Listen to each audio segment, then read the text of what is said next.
Over 50 major gas station chains failed to make the certified safe list, and you're probably using one of them. Independent labs tested America's most popular gas stations, and some of the biggest names failed miserably.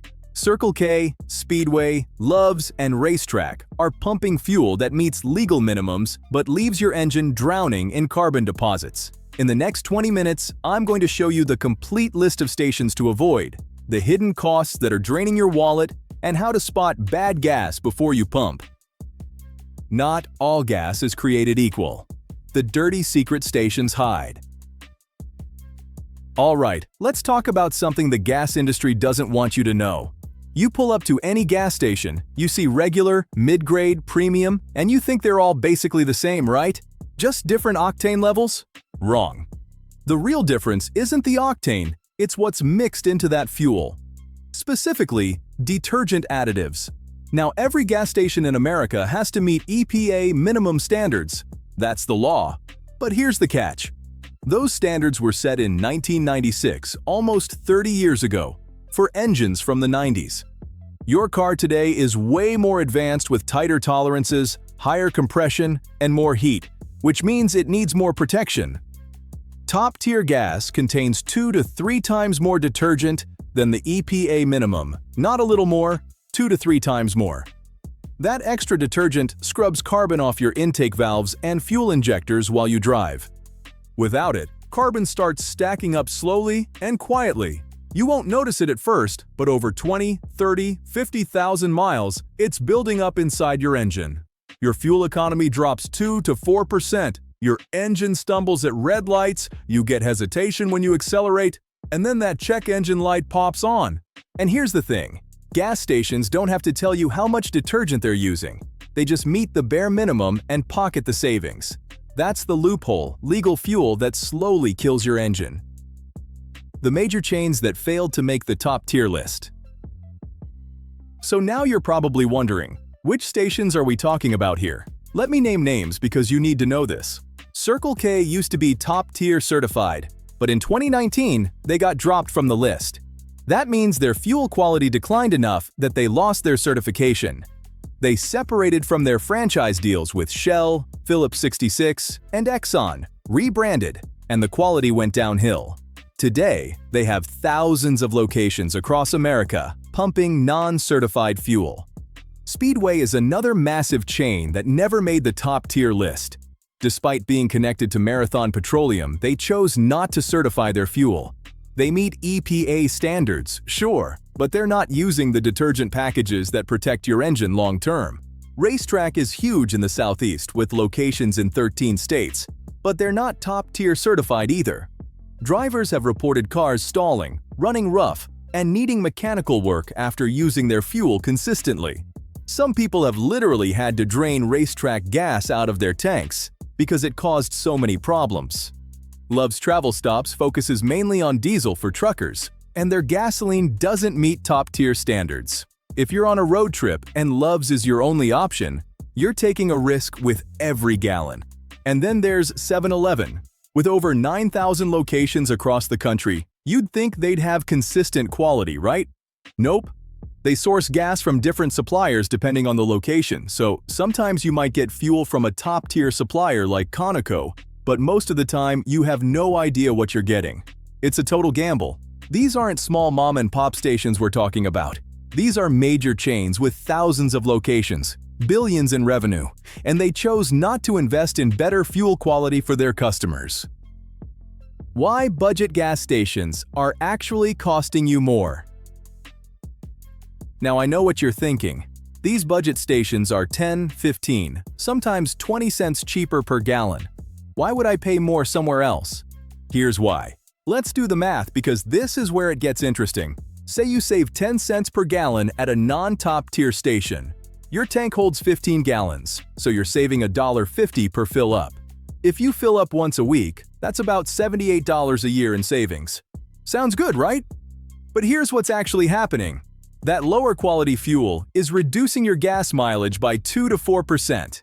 If you're getting 30 miles per gallon normally, you're now getting 28 or 29. Over 12,000 miles a year. That means you're buying 1 to 2 extra tanks of gas. At current prices, that's $50 to $100 gone right there. But it gets worse. Your engine is working harder because of all that carbon buildup. That means you need fuel system cleaners every 30,000 miles. That's another $150 to $200. Your oxygen sensors fail earlier because they're getting contaminated. That's $200 to $400 for replacement. Your fuel injectors need cleaning sooner. That's $300 to $800 depending on your car. Add it all up over 3 years, and you're looking at $1,500 in extra costs. All to save $78 a year on cheaper gas. You're literally losing money trying to save money. The budget stations know this. They're betting you won't connect the dots between their cheap fuel and your expensive repairs 3 years down the road. And for most drivers, it works. They never realize the gas station is what caused the problem in the first place. The underground tank problem nobody talks about. Now let's talk about something even scarier that most people never think about. What's happening underneath the gas station before that fuel even reaches your car? Every gas station has massive underground storage tanks, usually buried 6 to 8 feet down. These tanks are supposed to be replaced or refurbished every 20 to 30 years. But here's the problem. A lot of stations, especially older independent ones and budget chains, are still using tanks from the 80s and 90s. These old tanks corrode over time. Rust forms on the inside walls. Water seeps in through cracks and condensation. And all of that contamination ends up in your fuel tank when you pump gas. Water in your gas is an immediate problem. It doesn't burn, so your engine starts misfiring and running rough. It causes corrosion in your fuel lines, fuel pump, and injectors. If you get enough water in there, your car won't even start, and you're looking at $500 to $1,500 to flush the system and replace damaged parts. Rust particles are just as bad. They clog your fuel filter within a few thousand miles. Then they get into your fuel injectors and scratch up the precision nozzles. Those injectors cost anywhere from $50 to $200 each, and most cars have 4 to 8 of them. The worst part is, you have no way to know if a station has contaminated tanks until it's too late. By the time your car starts acting up, the damage is already done. Budget chains like Murphy USA and small independent stations often have the oldest equipment because they don't want to spend the money to upgrade. That's why mechanics always warn people to avoid the cheapest stations in sketchy areas. It's usually a sign of poor maintenance all around. The regional chains you think are safe, but aren't. Here's where it gets tricky because some of these stations have great reputations in their regions, and locals swear by them. But reputation doesn't equal fuel quality. Wawa is everywhere on the East Coast. People love their convenience stores, their food, their coffee. The stations are always busy and well-maintained, but Wawa isn't top-tier certified. They source gas from different suppliers, and the quality isn't consistent. Pilot Flying J is massive in the truck stop world. They focus on diesel fuel for big rigs, and their gasoline just doesn't meet top-tier standards. When you're on a road trip and it's your only option for 200 miles, you're gambling on fuel quality. The lesson here is simple. Just because a station is popular and busy doesn't mean their fuel is protecting your engine. How to spot a gas station with bad fuel before you pump. Alright, so now you know which chains to avoid. But what about when you're traveling or you're in an unfamiliar area? How do you know if a station is safe before you start pumping? Mechanics have a few tricks they use, and I'm going to share them with you right now. First, look at the pumps themselves. Check for rust or corrosion on the nozzles, hoses, and pump equipment. If the outside equipment looks neglected, the underground tanks are probably even worse. Rust on the outside means rust on the inside, and that rust is going into your tank. Second, look at the overall maintenance of the station. Is the lot clean? Are the pump displays working? Is the building well maintained? A station that doesn't care about its appearance definitely doesn't care about maintaining its fuel tanks. If it looks sketchy, it probably is. Third, check the price. If a station is consistently way cheaper than every other station in the area, like 20 or 30 cents less, that's a red flag. They're cutting corners somewhere, and it's usually fuel quality or tank maintenance. Remember, if it seems too good to be true, it usually is. Fourth, consider the traffic. Is the station busy or is it a ghost town? Stations with high turnover sell fresh fuel. Low-traffic stations have gas sitting in their tanks for weeks or even months. Old fuel breaks down, oxidizes, and loses quality. You want to buy from stations that move a lot of product. And finally, if you're really unsure, just pull out your phone and search for top-tier stations near you. There's an official top-tier app and website that shows you every certified location. Takes 10 seconds, and it could save you thousands in repairs. The top-tier certification you need to know about. So we've been talking about top-tier this whole time, but what exactly is it and why does it matter so much? Top-tier is a fuel certification program that was created back in 2004 by 6 major automakers: BMW, General Motors, Honda, Toyota, Volkswagen, and Audi. These companies got together because they were seeing too many engines coming in with carbon deposit problems, and they realized the EPA minimum fuel standards weren't cutting it anymore. So they created their own higher standard called Top Tier. To get certified, a gas station has to use fuel with way more detergent additives than the EPA requires. We're talking 2 to 3 times more cleaning power in every gallon. And here's what makes it legit. The automakers aren't making money off this program. They just want their engines to last longer and perform better. Today, 11 major car companies officially recommend top-tier fuel, including Ford, Mercedes-Benz, Stellantis, and Subaru. If you check your owner's manual, there's a good chance it specifically says to use top-tier fuel. The certification applies to all grades at every location. So if a station is top-tier certified, their regular, mid-grade, and premium all have the extra detergents. You don't have to buy premium to get the benefits. Regular top-tier is better than premium non-top-tier. Now you might be wondering, how much extra does this cost? On average, top-tier fuel costs about 3 cents more per gallon than non-certified fuel. 3 cents. On a 15-gallon fill-up, that's 45 cents. Less than 50 cents to protect a $20,000 engine. And get this, only about 50 brands out of hundreds of gas station chains in America are top-tier certified. That means the vast majority of stations you see are selling you the bare minimum fuel quality allowed by law. What AAA's secret testing revealed about gas quality.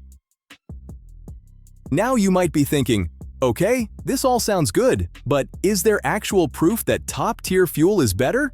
Or is this just marketing hype? AAA decided to find out. They conducted an independent study where they ran engines continuously for 100 hours, which simulates about 4,000 miles of real-world driving. They tested 6 different fuel brands. 3 were top-tier certified and 3 were not. After the test, they tore the engines apart and measured the carbon deposits on the intake valves, fuel injectors, and combustion chambers. They weighed the deposits, measured the thickness, and photographed everything. The results were shocking. Non-top-tier fuel left 19 times more carbon deposits than top-tier fuel. 19 times. That's not a small difference. That's a massive gap in quality. But it gets even better. They took engines that already had carbon buildup from using cheap gas and then ran them on top-tier fuel for 5,000 miles. The top-tier fuel actually cleaned the existing deposits, reducing them by 45 to 72%, depending on which brand they used. So top-tier fuel doesn't just prevent new deposits, it actively cleans out the garbage that's already in your engine from all those years of using cheap gas. This wasn't some study paid for by gas companies. This was AAA, the American Automobile Association, spending their own money to find out the truth. And the truth is clear. Top-tier fuel works, non-top-tier fuel damages your engine, and the difference is measurable and undeniable. When mechanics tell you to use good gas, this is what they're talking about. The science backs it up. What happens to your engine over time with bad gas? So let's walk through what actually happens inside your engine when you use low-quality gas for months and years. This is where all those small problems turn into expensive nightmares. It starts slow. Over the first 20,000 miles, carbon deposits begin forming on your intake valves. These deposits act like sponges, soaking up fuel before it can get into the combustion chamber. Your engine has to work harder to make the same power, and your gas mileage starts dropping. By 30,000 miles, your fuel injectors are getting clogged. The tiny precision nozzles that spray a fine mist of fuel are now partially blocked with carbon and varnish. You'll feel hesitation when you step on the gas, rough idling at stoplights, and maybe a little stumble during acceleration. Around 40 to 50,000 miles, your oxygen sensors start failing. These sensors monitor your exhaust to make sure your engine is running efficiently. But all that carbon buildup creates extra emissions that contaminate the sensors. When they fail, your check engine light comes on, your fuel economy tanks even more, and you're looking at $200 to $400 per sensor to replace them. By 60,000 miles, you might start getting misfires. Carbon deposits have built up so much in the combustion chamber that they're glowing hot and igniting the fuel at the wrong time. This causes knocking, pinging, and rough running. Left unchecked, misfires can crack your cylinder head or damage your pistons. And the big one, your catalytic converter. All those extra emissions and unburned fuel from your clogged injectors and misfiring cylinders are killing your cat. When it finally fails, you're looking at anywhere from $1,000 to $2,500 for a replacement, and you can't pass emissions testing without it. The scary part is, this all happens so gradually that most drivers never connect the dots back to the gas station. They just think their car is getting old and needs repairs. But the real culprit was that cheap fuel they've been using for years. How mechanics can tell where you've been buying gas. Here's something most people don't realize. When you take your car to a good mechanic, they can look at your engine and know exactly what kind of gas you've been using. When they pull your intake manifold or remove your fuel injectors, they can see the deposits. Top-tier fuel leaves minimal light brown residue. Cheap gas leaves thick, black, crusty buildup that's hard to scrape off. Mechanics can even tell you which station you've been using based on the damage patterns. Circle K, Speedway, Racetrack. These stations create specific types of damage that mechanics recognize instantly. But most mechanics won't tell you this directly. They'll just say, your fuel system needs service, clean everything out, and send you on your way. They won't tell you that the real problem is where you've been buying gas. The real cost breakdown. What bad gas actually costs you? Alright, let's put some real numbers on this because I want you to see exactly how much money you're losing by trying to save money on cheap gas. Over 3 years, here's what bad gas costs you. Fuel economy loss, $180. Fuel system cleaning, $200. Oxygen sensor replacement, $300. Fuel injector service, $400. Spark plugs, $100. That's $1,180 over 3 years. And if your catalytic converter fails from contamination, add another $1,500 to $2,000. So you're looking at anywhere from $1,200 to over $3,000 in extra costs, all because you were trying to save $70 or $80 a year on cheaper gas. The math doesn't lie. Cheap gas is expensive. The complete list of stations you should actually use. Alright, enough with the bad news. Let's talk about where you should actually be filling up. First, Costco. Top tier certified with some of the lowest prices in the country. If you have a membership, this is your best bet. Chevron and Shell are the gold standard. Top tier certified since the program started, consistently rated highest for fuel quality. Mobil and Exxon, both top tier certified at all locations nationwide. Quick Trip and Quick Trip are regional chains in the Midwest and South, both top tier certified. Arco is a budget brand that's actually top tier certified. Low prices, legitimate fuel quality. And Marathon, Phillips 66, Valero, Sunoco, and Sinclair are all top-tier certified nationwide. The key is to look for the top-tier logo on the pump or search the official top-tier website before you fill up. If the station isn't on that list, you're taking a risk with your engine. So now you know the truth about which gas stations are quietly damaging your engine and costing you hundreds of extra dollars every year. Stations like Circle K, Speedway, Racetrack, Love's, and 7-Eleven didn't make the top-tier list for a reason. The choice is yours. Save a few cents per gallon now and pay thousands later, or spend slightly more on top-tier fuel and protect your investment. Before you go, make sure you hit that subscribe button so you don't miss our next video, where I'll show you exactly how to clean the damage that's already been done to your engine. Drop a comment below and let me know which gas station you've been using. I'll tell you if you need to switch. Now get out there and fill up smart.